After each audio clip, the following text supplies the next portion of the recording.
Halo Sobat Sip. Di pertengahan November 2024 ini, ada 3 kondisi yang tidak menyenangkan di capital market Indonesia.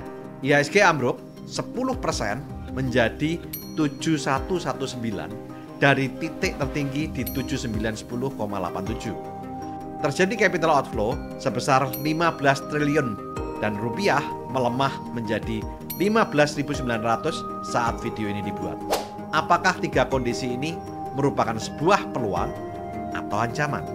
Kabar baiknya, secara seasonal strategi, seringkali bulan September sampai November indeks saham mengalami penurunan, dan biasanya di bulan Desember dan Januari indeks berbalik arah menjadi naik atau bullish karena Santa Claus Rally atau juga dikenal dengan nama window dressing yang diikuti oleh January Effect.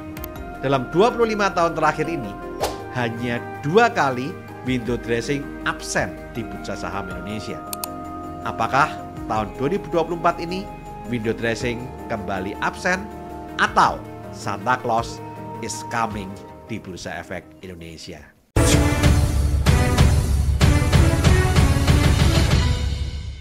Di bursa saham ada strategi investasi berdasarkan fenomena siklus tahunan atau seasonal strategy. Strategi ini tidak berdasarkan pada analisa fundamental perusahaan ataupun analisa teknikal ataupun makroekonomi, tetapi berdasarkan aspek siklus tahunan. Ada 4 siklus tahunan yang terkenal di bursa saham, yaitu yang pertama, sell in May and go away. Yang kedua, always remember to sell in September atau dikenal juga dengan nama Halloween Effect. Yang ketiga, window dressing. Dan yang keempat, January Effect. Siklus pertama dan kedua, yaitu sell in May and go away dan always remember to sell in September, adalah 2 fenomena bearish market, di mana pergerakan harga saham cenderung mengalami penurunan secara berkelanjutan di bulan-bulan tersebut. Sedangkan siklus ketiga dan keempat adalah 2 fenomena bullish market, di mana pergerakan harga saham cenderung mengalami kenaikan secara berkelanjutan. Window dressing merupakan salah satu fenomena yang paling kuat dan paling konsisten di bursa saham Indonesia. Dalam 25 tahun terakhir ini, hanya 2 kali window dressing absen di bursa saham Indonesia. Apa sih sebenarnya window dressing itu? Pada awalnya, window dressing merupakan istilah yang digunakan di dunia perdagangan di negara Inggris. Window artinya jendela atau display, dan dressing artinya memoles atau mempercantik. Istilah ini muncul karena setiap mendekati libur Natal dan Tahun Baru, biasanya toko-toko atau mal-mal selalu mempercantik display produk di tokonya agar bisa menarik pembeli. Sampai detik ini, kebiasaan window dressing masih berlaku di berbagai toko, mall, atau plaza di kota-kota besar seluruh dunia, termasuk London, New York, Paris, Singapura, dan juga Jakarta. Selalu ada window dressing saat Natal dan Tahun Baru.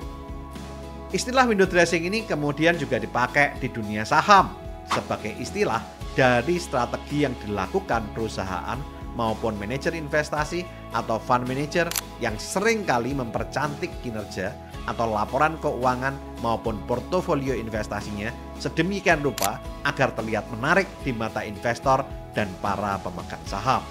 Window dressing terjadi biasanya di setiap tanggal akhir bulan tiap kuartal atau tiap triwulan saat laporan keuangan per kuartal dikeluarkan, seperti akhir Maret, akhir Juni, dan akhir September. Dan seringkali terlihat paling fenomenal di bulan Desember saat menjelang akhir tutup buku pada akhir tahun. Karena istilah window dressing ini akrab di telinga investor, biasanya di setiap bulan Desember, banyak juga investor yang menyebutnya dengan istilah Santa Claus Rally. Efek window dressing ini seringkali juga masih terasa sampai awal tahun depan berikutnya, yang sering dikenal dengan istilah January Effect, di mana pada bulan Januari mayoritas harga saham kecenderungannya juga naik. Nah, fenomena window dressing dan January Effect ini terjadi secara internasional, bukan hanya di bursa saham Indonesia saja. tetapi terjadi di semua bursa efek dunia seperti Hang Seng, Nikkei, FTSE, DAX, Dow Jones, Nasdaq, dan indeks-indeks saham yang lain. Siapa yang menggerakkan harga saham saat window dressing dan membuat harga saham cenderung naik? Ada dua penggerak yang biasanya melakukan pembelian saat window dressing. Yang pertama, manajemen emiten atau perusahaan terbuka yang ingin mempercantik neraca keuangan atau laporan rugi labanya agar memiliki kinerja lebih baik dari yang sebenarnya. Caranya dengan menetapkan aktiva atau pendapatan yang lebih tinggi dan menetapkan kewajiban atau beban yang lebih rendah dalam laporan keuangan. Sehingga dengan teknik akuntansi ini, perusahaan itu seolah-olah membukukan laba atau keuntungan yang besar. Tetapi sebenarnya laba itu semu. Kondisi ini bisa membuat di laporan keuangan tahunan terlihat laba perusahaan besar, tetapi sebenarnya lebih kecil. Atau bahkan ada beberapa perusahaan yang sebenarnya laporan keuangannya rugi. Nah, pelaku yang kedua adalah fund manager atau manajer investasi yang biasanya juga berupaya membuat portofolio yang dikelolanya positif di bulan Desember dengan cara menjual saham-saham yang kinerjanya buruk dan membeli saham-saham yang kinerjanya baik. Biasanya fund manager akan memilih saham-saham dari perusahaan dengan nilai kapitalisasi atau market capitalization yang besar. Hal ini dilakukan fund manager karena reksadana diukur kinerjanya tiap akhir tahun yang dijadikan benchmark untuk tahun-tahun berikutnya. Sehingga fund manager berusaha membuat portofolionya naik per tanggal terakhir perdagangan bulan Desember agar NAV atau Net Active Value reksadana terlihat cantik. Di samping itu, kinerja fund manager dinilai dari NAV yang dihasilkan di akhir tahun. Sehingga bonus dari fund manager ditentukan oleh kinerja NAV dan portofolio reksadana yang dikelola olehnya pada tanggal di akhir tahun. Kedua hal ini membuat fund manager berusaha maksimal agar portofolionya terlihat cantik di tanggal akhir tahun, agar klien, investor, pemegang saham, dan pemilik perusahaan terkesan dengan hasil kinerjanya. Nah, mengapa window dressing paling fenomenal di bulan Desember?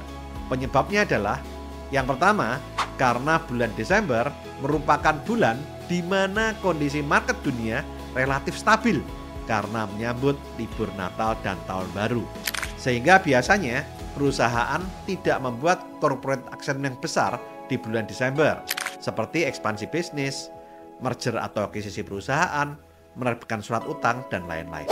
Di samping itu, pemerintah juga jarang mengumumkan data ekonomi di bulan Desember. Pemerintah juga jarang membuat kebijakan besar di bulan Desember seperti menaikkan pajak, menurunkan pajak, pengetatan uang, atau hal-hal yang lain. Yang kedua, bulan Desember merupakan bulan di mana manajemen perusahaan, investor, dan fund manager walaupun memiliki tujuan yang berbeda-beda, tetapi mempunyai keinginan yang sama, yaitu menaikkan harga saham dan portofolio. Manajemen perusahaan bertujuan mempercantik laporan keuangan akhir tahun. Investor bertujuan memperoleh keuntungan dari portofolio saham yang dimilikinya. Manajer investasi, reksadana, dan asuransi bertujuan memperbaiki kinerja portofolio saham dan NAV-nya. Para pengelola dana dari investor, baik perorangan maupun lembaga, dari lokal dan asing, juga melakukan pembelian saham yang ada dalam portofolio efeknya. Yang mana semuanya bertujuan meningkatkan harga saham dan portofolio yang dimilikinya. Karena hal ini, dalam 25 tahun terakhir ini, hanya 2 kali window dressing absen di bursa saham Indonesia. Fenomena window dressing ini seringkali mampu melesatkan harga saham emiten, terutama saham-saham unggulan seperti saham-saham blue chip yang memiliki kapitalisasi pasar besar dan menjadi penggerak utama IHSG. Sehingga IHSG cenderung naik di bulan Desember. Pertanyaannya kembali, apakah tahun ini window dressing akan absen atau Santa Claus akan kembali datang di Bursa Efek Indonesia? Mari kita kupas lebih dalam. Ada beberapa hal yang seringkali terjadi sebelum window dressing. Kecenderungannya di bulan November terjadi koreksi karena fund manager berusaha menekan harga saham dengan memanfaatkan berbagai berita atau peristiwa agar bisa mendapatkan harga saham murah terlebih dahulu. Dan di bulan November tahun 2024 ini, IHSG juga mengalami koreksi yang cukup dalam karena dipicu oleh kemenangan Donald Trump di pemilihan presiden Amerika yang membuat indeks saham Amerika Serikat break all-time high dan US dollar menguat terhadap semua mata uang. Hal ini terjadi karena optimisme investor di pasar saham terhadap pemerintahan Donald Trump ke depan yang membuat terjadinya capital outflow dari negara lain termasuk Indonesia untuk masuk atau capital inflow ke pasar saham Amerika Serikat dan membuat US dollar Amerika menguat terhadap semua mata uang. Di samping itu, Jerome Powell, Gubernur The Fed, menyatakan The Fed tidak akan terburu-buru menurunkan suku bunga. Hal ini membuat US dollar menguat lebih tinggi. Di samping faktor makroekonomi internasional, ada juga faktor dari makroekonomi Indonesia sendiri. Ada beberapa keresahan investor tentang kebijakan pemerintah seperti pembentukan super holding BUMN dan Antara dan rencana kenaikan PPN menjadi 12% di tahun 2025 yang memberatkan masyarakat dan dikhawatirkan akan membuat daya beli masyarakat semakin turun. Di samping itu, data GDP Indonesia di kuartal ketiga tahun 2024 hanya mencapai 4,95% year on year, turun dibandingkan kuartal ketiga tahun 2023. Hal ini dipicu karena melemahnya daya beli masyarakat. Kombinasi dari berbagai macam kondisi makroekonomi membuat banyak investor pesimis dan menjual sahamnya. Membuat indeks harga saham gabungan sempat ambruk lebih dari 10% menjadi 7.119 dari titik tertingginya di 7910,87 dan rupiah melemah mencapai 15.900. Di tengah keterpurukan harga saham, pada tanggal 18 November 2024 muncul berita DPR menunggu Presiden Prabowo untuk melakukan penundaan tarif PPN 12% melalui penerbitan peraturan pemerintah. Ada juga usulan dari DPR di tanggal yang sama tentang program tax amnesty tahap 3 yang masuk dalam program legislasi nasional atau prolegnas prioritas tahun 2025. Jika tax amnesty tahap 3 ini disetujui dan dijalankan, akan memungkinkan terjadinya kenaikan rasio pajak walaupun terjadi penundaan kenaikan PPN 12%. Kedua berita ini ternyata direspon positif oleh investor dan terlihat IHSG berbalik arah dan sempat menguat sampai 7.230 dan ditutup di 7196 pada 19 November 2024.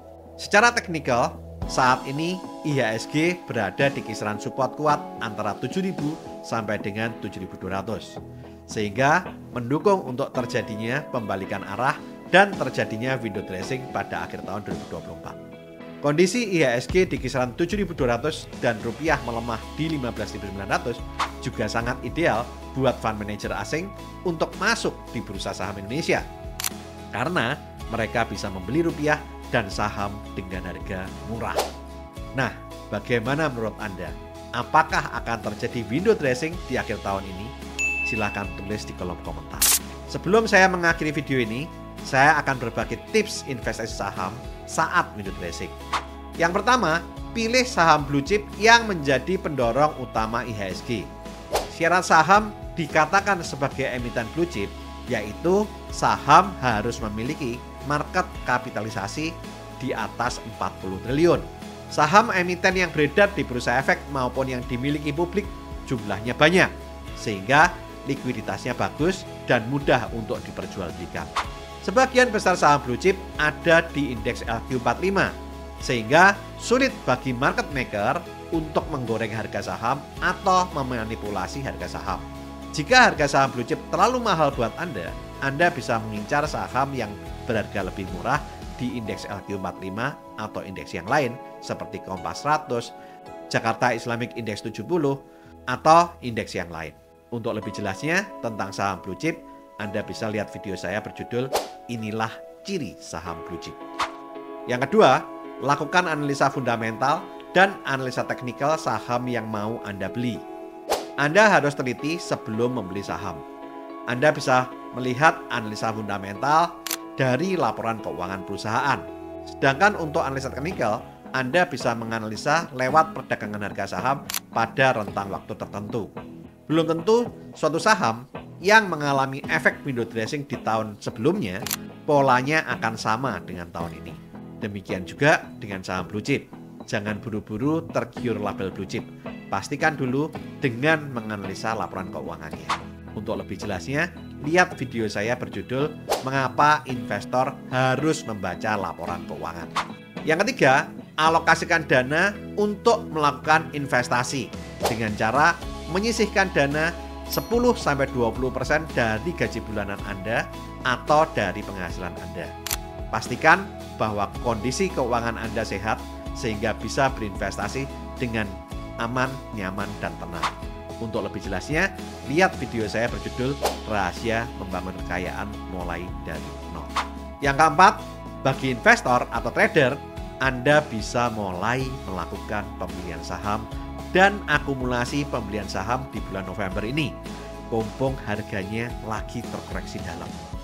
Dan Anda bisa melakukan profit taking saat window dressing di akhir bulan Desember atau saat Januari efek di bulan Januari tahun depan. Video ini dibuat untuk keperluan edukasi, bukan ajakan untuk membeli ataupun menjual saham. Jika Anda membeli atau menjual saham karena melihat video ini, segala keuntungan ataupun kerugian merupakan tanggung jawab Anda pribadi. Disclaimer on. Oke, lakukan terus saving, investing, protecting agar hidup Anda makin sip. Saya Tony Hermawan Adikaryo, sampai jumpa di puncak kemakmuran.